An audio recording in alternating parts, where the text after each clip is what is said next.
alors bon, quand on a un nom comme Lopez Long, on a toute l'Europe en programme, non? Disons que c'était une destinée certainement, hein. Une mère d'origine alsacienne, un père d'origine espagnole. Donc travailler au niveau européen, oui, et monter des projets qui permettent de réunir les peuples autour d'un modèle commun, d'un projet commun. Et ce projet, c'est Odyssea? Ce projet, c'est Odyssea au niveau européen. C'est un projet qui est né il y a déjà 5 ans maintenant, qui a démarré par la France et qui s'est rapidement étendu aux autres pays européens. Et le groupement européen Odyssea m'a confié, avec Philippe Calamel, nous a confié le développement du réseau. Donc on s'occupe des projets qui sont actuellement en progression, en réalisation sur l'Italie, la Grèce, la France, l'Espagne, le Portugal et maintenant également le Maroc, puisque le Maroc et la Tunisie sont entrés dans le réseau.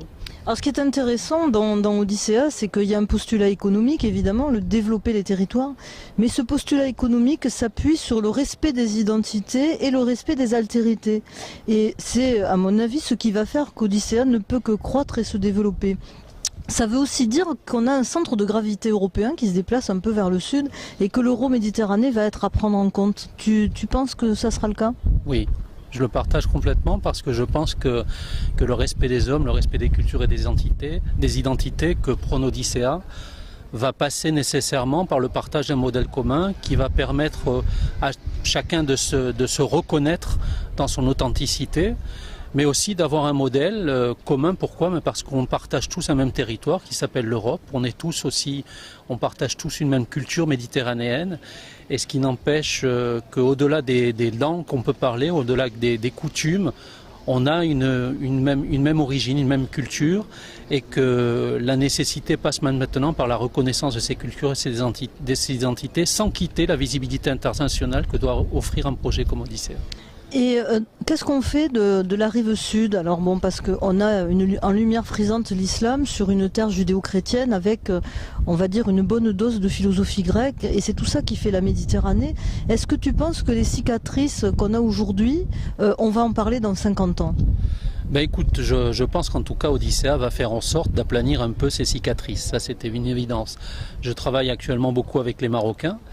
Ils ont une culture qui est une culture méditerranéenne avec une religion qui est bien différente, mais qui également a ses extrémismes, mais aussi ces gens amoureux de la culture, d'une identité en partage, et qui retrouvent dans Odyssea une possibilité de parler de leur identité, de leur culture, tout en respectant celle des autres. Parce qu'en fait, je crois que la grande leçon d'Odyssea, c'est d'asseoir à une même table des gens qui jusqu'alors partageaient d'un point de vue sectoriel, je parle de tourisme rural, tourisme nautique, tourisme patrimonial et culturel, des gens qui pensaient qu'ils avaient effectivement leur chose et qui se rendent compte qu'en fait ils font partie tous d'un même territoire et que de parler de tourisme nautique, culturel, patrimonial et naturel, c'est aussi parler d'une notion régionale et de territoire.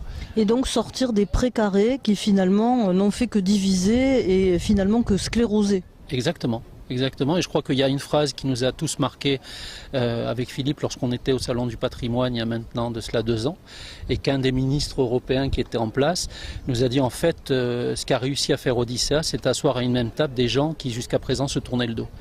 Et je crois que ça explique bien Odyssea, c'est quelque chose qui colle bien à Odyssea et qui fait que le succès d'Odyssea en territoire maintenant est une réalité.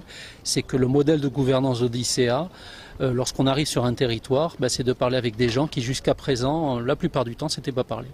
Alors ce qui est étrange, c'est que la Méditerranée, c'est un haut lieu d'individualisme au cours de l'histoire, mais en même temps, c'est un lieu où les gens ont toujours eu un intérêt bien compris. Et on voit maintenant que ce modèle se déplace, puisqu'on avait autour de la table, il y a 2 jours, des Cantabres, donc on est déjà sur l'Atlantique, et c'est ce modèle-là qui est un modèle finalement de solidarité. Tu paries sur son extension à toute l'Europe ? Oui, je crois, parce que tu parles de Cantabrie, mais je parlerai aussi de Croatie. Et on sait, cette partie de l'Europe, l'histoire très proche, qui nous a montré que ils se sont déchirés, ils se sont divisés. Et pourtant maintenant, Odyssea les intéresse également parce que c'est un des projets qui va permettre de rassembler. Voilà, et bien Régis, je pense que tu nous as prouvé qu'Odyssea c'est un projet transcendant, c'est-à-dire quelque chose qui nous pousse à regarder plus loin. Merci.